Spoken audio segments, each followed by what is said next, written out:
And if it can be said this way, it wasn't nearly that close. It wasn't nearly as close as the 39-point final score would indicate. KD had 32 and didn't play the fourth quarter. Kyrie had 22, and that's only because he didn't need to score any more than that. And so PJ and Big Perk get up with us here early this morning. And Big Perk, you told me on the radio a couple of weeks ago, Milwaukee is going to beat the Nets. They're going to come out of the East. Do you still feel that way?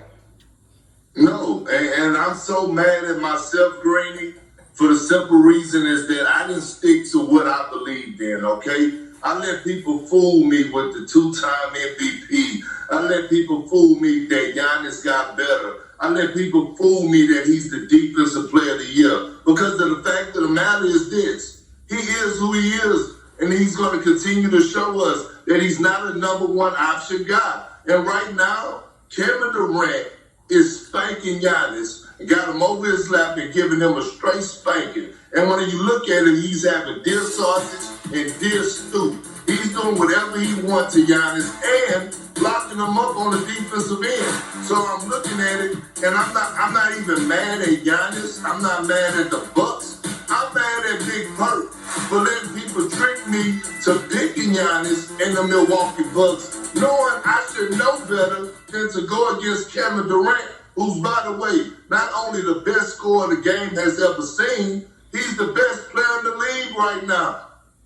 He certainly looks that way at this moment. And they're doing it without James Harden right now, PJ, who in theory is coming back. So I hate to ask the question this way about what we all thought might be the best series of the entire postseason, but is this already over? No, it's not over yet. They got one more shot. Series changed from game to game. Perk knows that better than anybody. If I'm Mike Budenholzer, deep in my heart, I don't feel good right now because they were terrible for 2 games. They were terrible on both ends, offensively and defensively. But the series can change completely with the win in Game 3. They win Game 3, then you start talking about, hey, we're at home. 3-point shooting. The game started with Kyrie knocking down a 3. There it was right there. The passing was great. There's KD with a beautiful pass to Brown inside going to the basket. They moved the ball so well. Offensive boards. They out-rebounded them on the boards. More second chance points. What they do when they got a turnover? Coast to coast. Stop on a dime. Kyrie knocks it down. They were the better team in every which way. Look at the extra pass right there. That ends the quarter. It started with a 3. It ended with a 3. Game's over right there for all practical purposes. Going back to Milwaukee, the building's not going to change anything. Has to be a different Bucks team. They've got to defend. They've got to stop the penetration. The penetration's killing them. Steve Nash is only using 8 players. He's coming off the bench with Shaman and Mike James and Nick Claxton. And when KD and Kyrie don't score, which is anytime they want to so far, they beat him with penetration. They force help. They make a pass. Perk made a living. His guy went to help. He got the offensive rebound. Anytime they miss, they're there for the offensive board.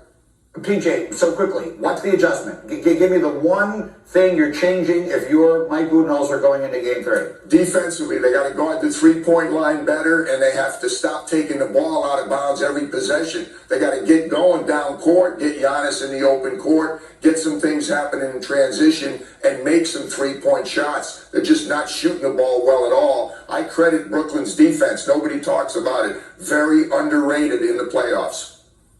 And Big Perk, last word here. If you're a member of that team, look, you and I are sitting here both saying, well, this thing is over, but you can't do it if you're a member of that Milwaukee team. So if you're on that team and you're a leader, what are you saying to all your teammates going into Game 3? It's been fun, fellas. And here's why. Because my grandfather always told me, Greeny and PJ, Coach, it's not what you do, it's how you do it. And I can understand if these games were close and the Milwaukee Bucks were losing, but to be getting smacked down in the fashion that they're getting beat and the fashion that the Nets are playing, they are playing street ball right now and just having fun out there, no resistance. I don't know how you recover from this. I can understand if we lost, if I was on a team, if the Milwaukee Bucks lost by 2 or maybe 1 point, but they're losing by 20. They're losing by, like last night, 29 or 30, 40, 50. I mean, like, this is the second round of the playoffs. So, to me, I've never been in this position where I've been down 0-2 in 2 blowout games. So, I don't know what to tell myself. it's been fun. That's a great motivational speech. Get up. All right, guys. It's been fun. Enjoy the summer. Stay close, fellas. Much more as we